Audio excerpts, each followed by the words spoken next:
Assalomu alaykum qadrdonlar. Sizlar bilan otalar so'zi loyihasi. Voy. Assalomu alaykum hammaga, kimdir ko'rib turgan bo'lsa. Ismim Islom. Agar haqqim bo'lsa, taxallus qo'yishga o'zimga ziyoniy deb taxallus qo'ygan bo'laydim. Siz bilan birga o'qiymiz loyihasi 2-son.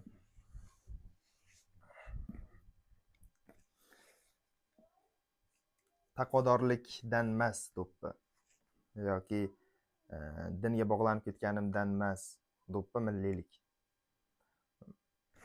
Esimga tushib qoldi. Esimga tushmadi. Avvalroq o'ylab ko'rdim, shuni aytaman dedim. Yolg'on gapirib nima qilaman? Oliygohda o'qiganimda ham xuddi shu do'ppini kiyib borsam, juma kuni bo'lsa ham indamaydi. Qolgan kunlari zamdekan, kim? Tutor, yana juda kuchli o'qituvchilar to'xtatib, nima bu kiyim? Nega bitib kiyib kelyapsan? Tinchlikmi o'zi deb so'raydi. Yo, ustoz, milliylik-ku do'ppi kiyish. Shunga desam, do'ppida naqsh bo'lish kerak. Bu naqsh yo'q-ku, buni kiyib bo'lmaydi deb gapiradi-da. Endi kostyum brukda boraman yoki oq ko'ylak brukda borsam, oq ko'ylak shimda borsam, naqshli do'ppi yarashmaydi. To'g'ri ham kelmay, qanaqadir xuddi to'yga ketayotganmi yoki qandaydir ma'rakaga ketayotgandek his qilaman o'zimni. Unaqa do'ppida. Bu do'ppi shunaqa. Klassik kiyim bilan ham chiroyli ketadi. Undan tashqari yana bir o'zi boshqa narsani aytmoqchi edim. Do'ppidagi qanaqadir naqsh, nimadir bilan emas milliyligi. Do'ppini o'zi milliy kiyim. Naqsh bilan bor milliy kiyimlar, naqsh bilan bu atlasdir, adrasdir, bilmadim ularni. Lekin do'ppini o'zida naqsh bo'ladimi, bo'lmaydimi, baribir milliy kiyim hisoblanadi. Bemalol kiyib yurish mumkin. Men shuni tarafdoriman. Ko'p vaqt olmay, xo'p, 20-asr o'zbek hikoyasi antologiyasi kitobidan o'qiymiz. Hikoyalar. Balkim kimgadir chet el hikoyasi yoqar, Yevropaniki. Kimdir qaysidir yozuvchining hikoyasini yoqtiradigan bo'lsa, bemalol izohga yozishi mumkin. Keyingi safar shuni hikoyasini o'qiymiz. Xohlang detektiv janrida bo'lsin, xohlang qo'rqinchliroq janrida bo'lsin, fantastik janrda bo'lsin, topamiz va o'qiymiz. Xo'p, hozircha bugun aytgancha o'tgan safar o'zi bir 4 tami, 5 tadir izoh bor, o'shalar bo'lsa ham o'qib ko'rdim. I'm so sorry. Izohlarda yozilgandi, tabiat qo'ynida olsangiz bo'lmaydimi videoni, yaxshi bo'ladi, yaxshi ko'rinadi deb izlayapman. Yaxshiroq bir landshaft, manzara chiqib qoladigan bo'lsa olamiz. Hatto gapiring joylarim bo'ladigan bo'lsa uzr so'rayman. Gapga chechan, notiq kimdir emasman men. Xo'p, qisqarog'ini tanlaylik. Demak, Tutinoma. Yo'q. Avvaldan tanlamaganman, shunchaki qiziqroq bo'lsin, jonliroq bo'lsin, hayotiyroq bo'lsin deb. Montaj, avvaldan yozilgan ssenariy, qayta olingan videolardan ko'ra tabiiy bo'lgan yaxshi deb o'ylayman. O'zimga shunaqa videolar yoqadi har holda. Shuning uchun o'zim shunday qilmoqchi edim va qilyapman. Tug'ilgan kunim qani? Yo'q. Tog'larda gulxan yonadi. Yo'q. O'tkir Hoshimovda Yanga deganini o'qiymizmi? Hikoya.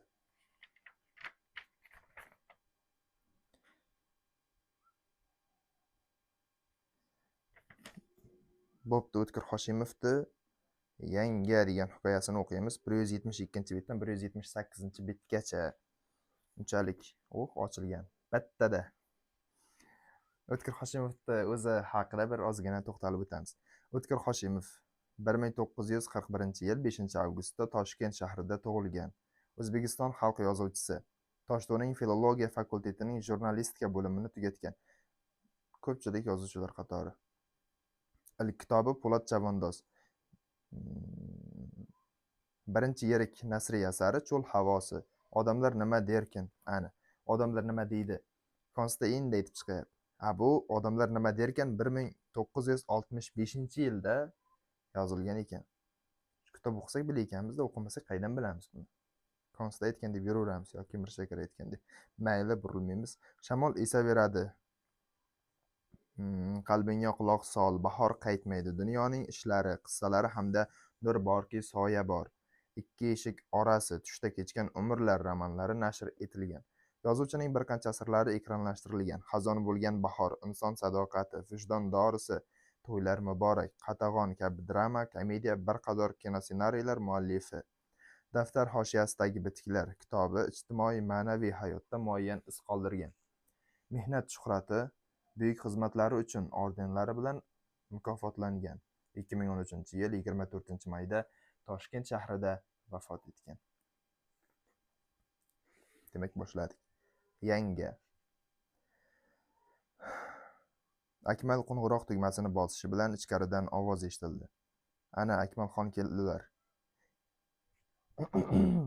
Juda ko'p uzr so'rashimga to'g'ri keladi yoki kesishimga to'g'ri keladi. Kesgandan ko'ra uzr so'ragan yaxshi. O'qilmay qoldim boshqatdan. Hikoya yanga. Akmal qo'ng'iroq tugmasini bosishi bilan ichkaridan ovoz eshitildi. Ana, Akmalxon keldilar. Kelinoyim deb o'yladi u yangasini ovozidan tanib. Yangasi negadir uning nomiga xon qo'shib gapirardi. Akmal uylariga yangasi kelganidan quvondi. Har safar uni ko'rsa, onasini ko'rganday bo'lardi. Eshikni yangasining o'zi ochdi. Akmalning yelkasidan quchoqlab ko'rishdi. U yashil jempir kiygan, shtapel durra o'rab olgan, qoracha, ozg'un yuzida iymanuvchan tabassum bor edi. Akmal uning qo'lidagi oddiy xo'jalik sumkasini ko'rib, ketishga hozirlanayotganini payqadi. Nega otlanib oldingiz? Dedi astoydil ranjib. Bolalar yolg'iz, dedi yangasi tuflisini kiyarkan. Qorong'u tushmasdan bora qolay. Akam bor-ku, dedi Akmal hamon uning ketishini xohlamay. Yangasi yana iymangan qiyofada jilmaydi. Choyxonaga chiqadilar, bilasiz-ku. Yonbosh tomondagi oshxonada parcha gulla xalat kiygan, oldiga kulyonka fartuk tutgan Klara chiqdi. Ovqatga turing desam ko'nmayaptilar, dedi u goh eriga, goh ovsiniga qarab. Mayli, o'zinglar boringlar. Yangasi eshik tutqichidan ohista tutib tashqariga chiqdi. Akmal uni zinadan kuzatib qaytib kirganida oshxonada jaz-buz eshitilar, uyni piyozdog' hidi tutib ketgan edi. Kelinoyim qachon keluvdi? So'radi u go'sht qovurayotgan xotinidan. Klara achishgan ko'zini kaftining orqasi bilan artib unga yuzlandi. Yaqinda. Biron yumushi bor ekanmi? Nima yumushi bo'lardi? Pul so'raydi-da. Akmal xotinining ovozidan pichingni payqab ko'ngli ranjidi. Necha marta pul so'radi sizdan? Dedi zarda bilan. Klara kapkirni taraqlatib stolga tashladi.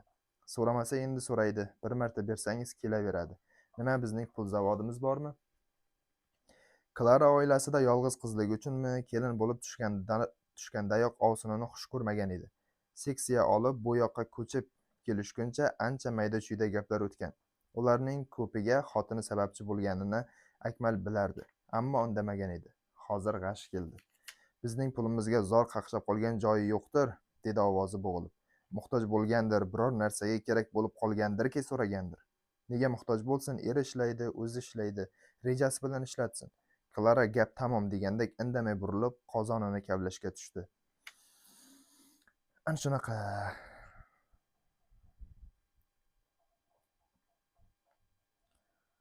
Akmal xotinining xalat ostidan tirsillab turgan bo'liq yelkalariga, kapkirni chaqqon aylantirayotgan tilla uzukli qo'liga birpas qarab turdi-da, burilib xonaga kirib ketdi. Hali uyga kirganida yangasi nimagadir iymanib, jilmayib turganini, nima uchun shoshilib ketib qolganini endi tushundi. Xotinining mix qoqqandek qarsillatib muomala qilishidan, o'zi bo'lsa jilovini shunchalar berib qo'yganidan g'ashi keldi. Bo'ynini egib pul so'rab kelish osonmi? Qish kelyapti. Bolalardan birontasiga qishlik kiyim olmoqchidir. Buning ustiga akamning ishi bor. U divanda chalqancha yotgancha shularni o'ylagan sayin ko'ngli g'ash bo'lar edi. O'rtadagi eshik ochildi. Akmal xotini o'ziga qarab turganini payqab indamay yotaverdi. Yana qancha yotasiz? Dedi Klara tag'in o'sha o'yib oluvchi ohangda. Lolani kim olib keladi? Bilmayman, dedi Akmal karavot tepasiga ilingan arabiy gilam gullarini tomosha qilgan bo'lib. Bog'chaga har kuni men borishim shart emas. Bo'lmasa ovqatni qiling. Akmal gilam tomoniga butunlay o'girilib oldi. Masalan, men ovqat yemayman, dedi sovuqqonlik bilan. Qarang-a, men sizning to'yib kelishingizni bilmabman. Klara eshikni qarsillatib yopib chiqib ketdi. Zum o'tmay eshikning kaliti shiqirladi. Akmal o'sha alfozda yotganicha xotinini ham, qizini ham emas, negadir yangasini o'ylardi. Adham akasi uylanganda Akmal 3-kursga o'tgan edi. Mexanika, matematika fakultetida fanlar og'ir bo'lgani uchunmi yo o'zining qobiliyati sustroqmidi, xullas stipendiyaga ilinmadi. Stipendiya emas, xato yozilibdi, stipendiyaga bo'lishi mumkin. Onasi maktabda 25 yil farroshlik qilib pensiyaga chiqqan. Uning nafaqasi Akmalning joniga oro kirib turardi. Yangasi kelin bo'lib tushganida ham qop-qora ozg'in qiz edi. Akmal o'zidan nari borsa 2 yosh katta bu qizga avvaliga unchalik ko'nikolmay yurdi. Negadir undan o'zini olib qochar, yangasi paypog'inimi, maykasinimi yuvayotganini ko'rib qolsa iymanar, onasiga o'zingiz yuvmabsiz-da derdi. Ammo onasining kun sayin nari ketayotganini, qo'l-oyoqlari shishib yotib qolganini Akmal bilardi. U har kuni o'qishga ketayotganida onasi yotgan xonaga kirib, undan ahvol so'rab o'tardi. Shunaqa paytlarda har doim onasining tepasida yangasi o'tirganini ko'rardi. Xuddi shunaqa erta kuz kunlaridan birida u o'qishdan qaytgandi. Qaytganida eshik tagida to'planib turgan odamlarni ko'rib hammasiga tushundi. U qachondir shu hodisa bo'lishi muqarrar ekanini bilardi. Ammo nazarida bu narsa hech kutilmaganda ro'y bergandek, allaqanday adolatsizlik bo'lgandek tuyuldi. U bir hovli xotinlar orasidan o'tib onasi yotgan xonaga otilib kirdi. Qiziq, o'shanda u yig'lamadi. Yig'lay olmadi. Faqat tong saharda o'qishga ketayotganida onasining qilgan duosini esladi. Tuproq olsang oltin bo'lsin bolam, umring uzoq bo'lsin. O'sha kundan boshlab Akmal eng katta tayanchi yo'qolganini tushundi. Endi uning hayoti chalkashib ketgandek, allanima o'zgarishi kerakdek tuyulardi. O'qishdan ko'ngli soviy boshladi. Stipendiya olmasa, kap-katta yigit birovga tirik tovon bo'lib o'tirsa, uydagi hayot o'sha davom etardi. Xuddi onasi bor vaqtdagiday har kuni karavatining boshidagi stul so'yanchig'ida dazmollangan shim, oppoq ro'molcha, yoqasi qordek toza ko'ylak, cho'ntagida har kuni tushlikka pul. Akmal bularning hammasini yangasi qilayotganini bilardi. Akasini topgani o'zidan ortmaydi. Yangasi qurilishda ishlaydi. O'zi yerning tashvishi yetmaganday tong saharlab turadi. Akmalning kirchiriga qaraydi. Yangasi og'ir oyoq bo'lganidan keyin ta'tilga chiqdi. Hamon Akmalning yonidan pul arimasdi. Lekin o'zi endi ortiq bu ahvolda yurish mumkin emasligini tushundi. O'qishdan butunlay aynidi. Bir kun akasiga qat'iy qarorini aytdi. Men zavodga ishga kiraman. Akasi tayinli bir gap aytmasa ham, Akmal uning qarshi emasligini bildi. Ertasiga u kech uyg'ondi. O'sha qish tongi aslo esidan chiqmaydi. Akmal uyg'onganida cho'yan pechkada o't ko'vullab yonar, yangasi pechka oldida cho'nqayib o'tirganicha xayolga tolgan, go'yo uxlab qolganga o'xshardi. Akmal pechka g'arasidan tushayotgan yog'duda yangasining dog' bosgan yuzini ko'rib, yana ham ozib ketganini, chehrasi g'amgin ekanini sezdi. Karavat qirchillaganini eshitib yangasi yarq etib unga qaradi, ammo o'rnidan jilmadi. Akmalxon, meni eshitdim, dedi u past tovushda. Keyin bir zum jim qoldi-da, uf tortdi. Mayli, bizni o'ylamay qo'ya qoling. Oyimning arvohini chirqilatgani qo'rqmaysizmi? Oyim sizni menga topshirib ketganlar, tushundingizmi? Akmal yangasiga qaradi-yu, ko'zlarida yosh aylanayotganini, bu gaplarni yurakdan ezilib aytayotganini sezdi. Sezdi-yu, o'zining ham yuragi orziqib ketdi.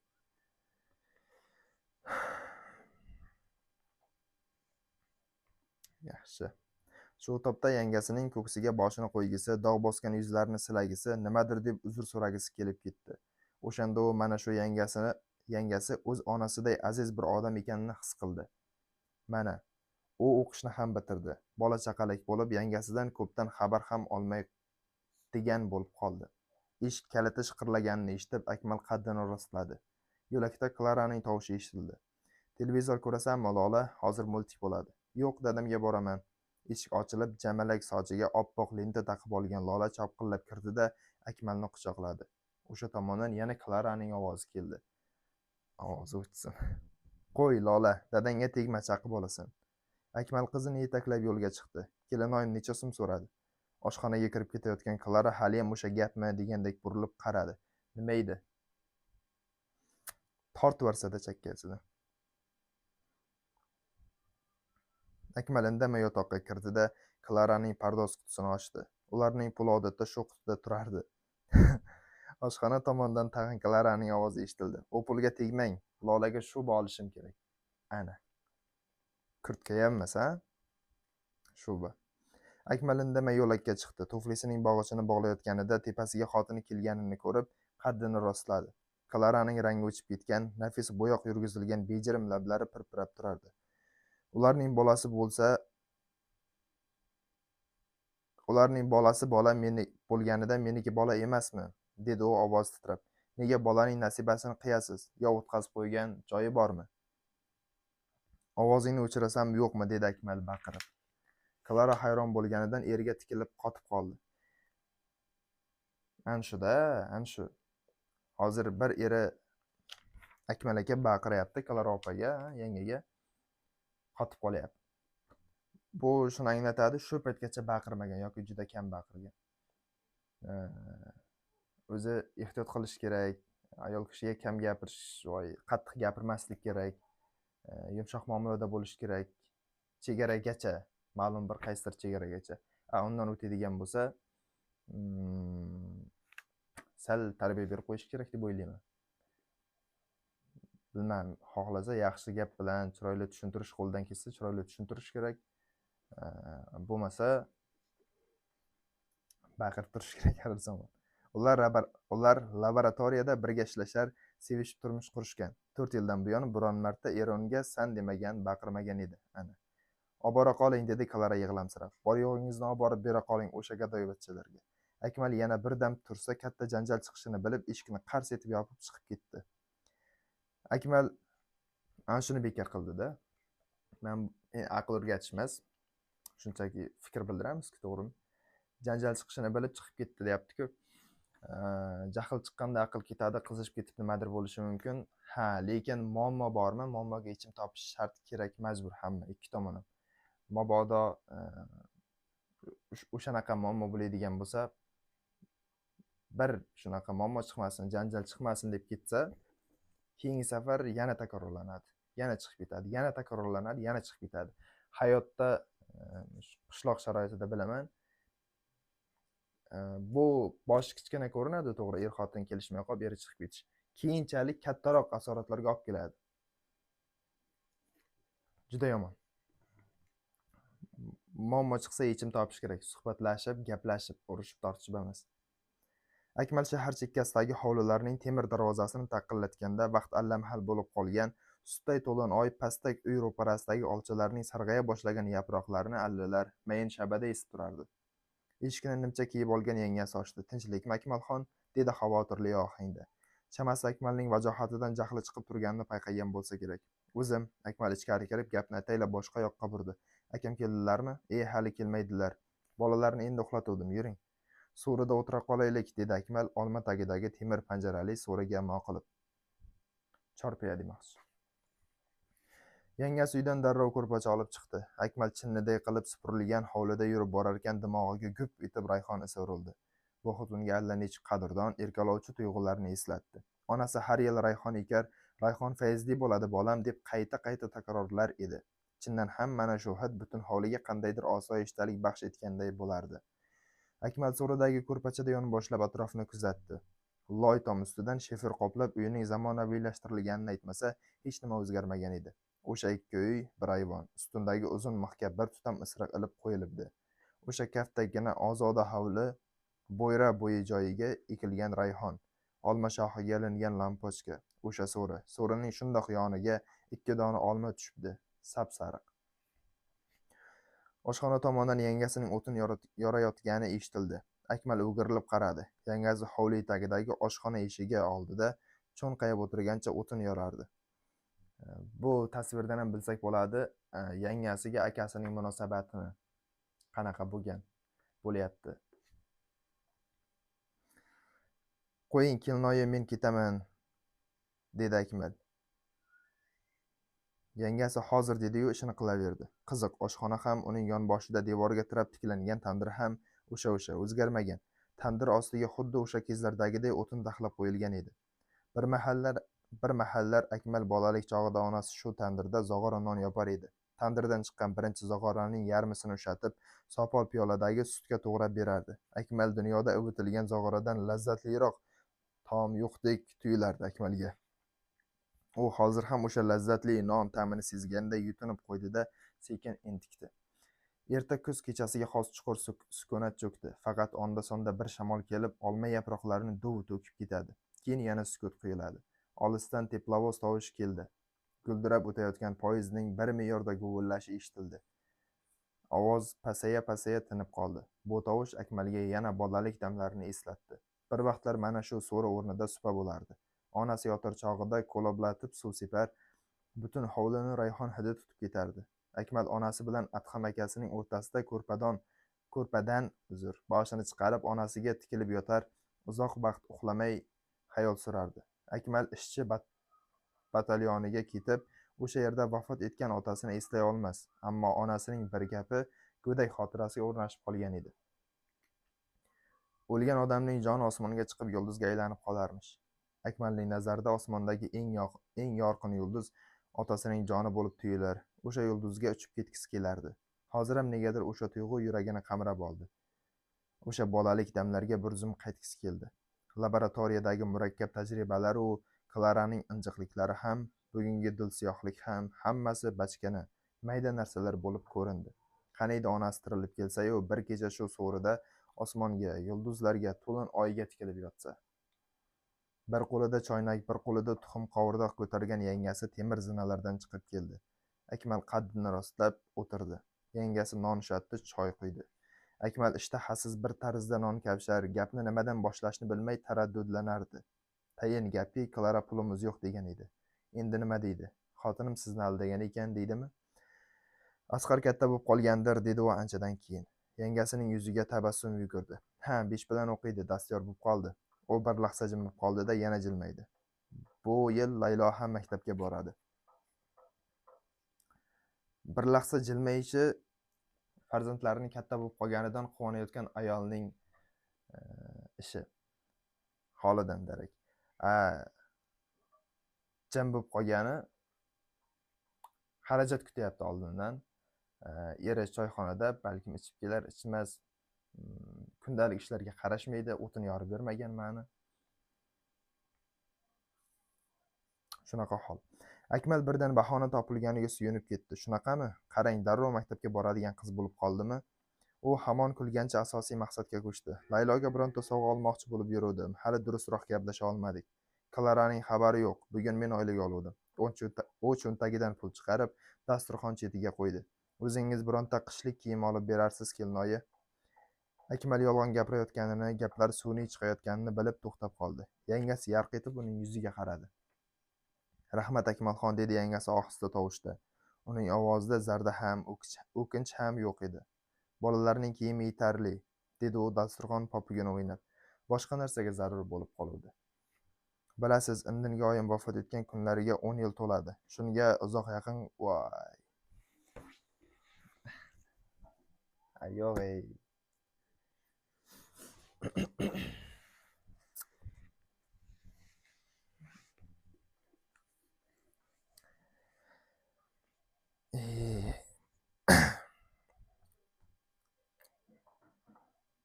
Boshqa narsaga zarur bo'lib qoluvdi. Bilasiz, indinga oyim vafot etgan kunlariga 10 yil to'ladi.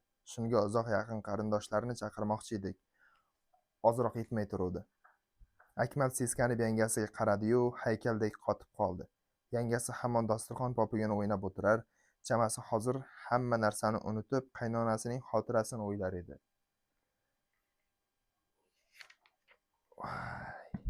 Yomon bo'ldi-ki.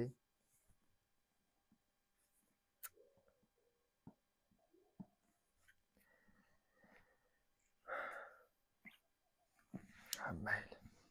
Uzoq shartmas. Shunaqa gaplar. Kimdir eshitgan bo'lsa, rahmat hammaga. O'tgan safargi videoda aytganimday, minglab, yuzlab kuzatuvchilar bo'ladi deb umid ham qilmayman. 4 ta, 5 ta, 10 ta, 15 ta odam ko'rsa ham, oxirigacha ko'rsa, shu qadrliroq menga. 2 ta odam, 3 ta odam, 5 ta odam ko'rsa ham, o'sha uchun ham o'qib bergan bo'laydim. Shu yonimda kimdir kelib menga bir kishi bo'lsa ham, bironta hikoya o'qib ber deb eshitmoqchi bo'lsa, jon deb o'qib beraman bir kishiga. Endi 5 kishiga, 10 kishiga o'qib berish u boshqa masala, yana ham yaxshi. Faqat Klaradan xafa bo'ldim. Shunaqa gaplar.